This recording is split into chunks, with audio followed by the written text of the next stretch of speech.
नमस्कार। संतोष की रिपोर्ट में आप सबों का स्वागत है। और आज हम संतोष की रिपोर्ट में चर्चा करने जा रहे हैं केसी त्यागी का पद छोड़ना संयोग है या प्रयोग है, क्योंकि ऐसे समय में उनके त्यागपत्र की खबर आई है जब यह लगने लगा था कि कई मसलों पर जदयू अब बीजेपी से अलग राय रखनी शुरू कर दी है, या फिर जदयू बीजेपी के कई मुद्दों पर अब अलग से अपना रुख स्पष्ट करने लगा है और उससे कहीं न कहीं कुछ न कुछ मतभेद की बातें भी सामने आनी शुरू हो गई थी। वैसे केसी त्यागी ने जो बातें कही हैं वो जदयू का मूल मंत्र भी रहा है, मूल सूत्र भी रहा है। अल्पसंख्यकों को लेकर जदयू का पहले से अपना स्टैंड रहा है कि भाई अल्पसंख्यक मामले में सीएए का मामला हो, कॉमन सिविल कोड का मामला हो, उसमें सब लोगों की राय ली जानी चाहिए। वह बोर्ड के मामले में भी ये नीतीश का खुद का स्टैंड है, जिस स्टैंड को केसी त्यागी दिल्ली में मीडिया के सामने रखते रहे। इसी तरीके से अग्निवीर को लेकर ये केसी त्यागी का ही स्टैंड नहीं था, इस स्टैंड के साथ नीतीश भी खड़े थे। कई मौके पर नीतीश ने इसकी चर्चा भी की है, जिसको लेकर हाल के दिनों में वो काफ़ी एग्रेसिव होके अग्निवीर पर अपनी बात रख रहे थे। SC ST रिजर्वेशन को लेकर भी, जातीय जनगणना को लेकर भी, तो त्यागी कमोबेश उन बातों को ही मजबूती से रख रहे थे जो बातें जदयू का एक आइडियोलॉजी स्टैंड रहा है।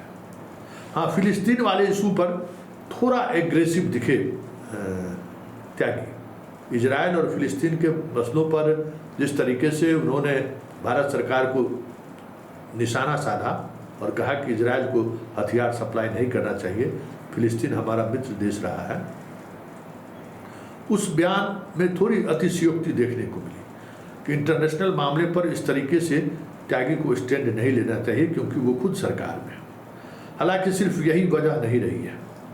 जो जानकारी मिल रही है कि संजय झा जो कार्यकारी अध्यक्ष, जिनके जिम्मे ये दोनों के बीच के रिश्तों में सेतु का है, जदयू और बीजेपी के रिश्तों के बीच सेतु की जिम्मेवारी संजय झा की है।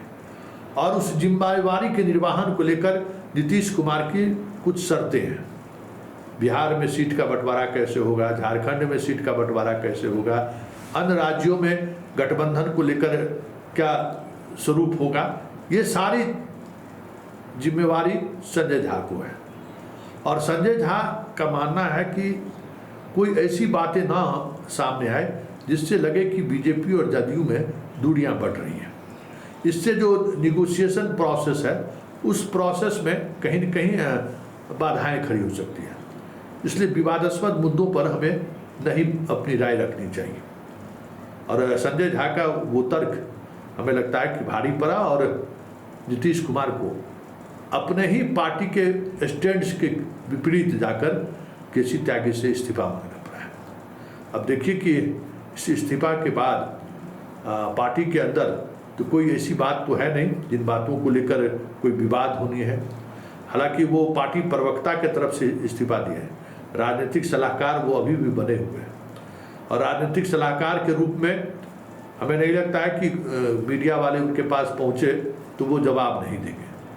राष्ट्रीय प्रवक्ता राजीव रंजन को बनाए जाने का मतलब है कि अब राष्ट्रीय फलक पर किसी मुद्दों को लेकर जदयू अब जिस तरीके से त्यागी का स्टैंड स्पष्टता के साथ आया करता था, अब वो लगता है कि अब वो चीज़ें सिमट जाएंगी। अब राजीव रंजन पटना में है, कोई ज़रूरी नहीं है कि किसी नेशनल इशूज़ पे लेके पटना से ये बयान दे तो उसको मीडिया प्रमुखता से चलाए।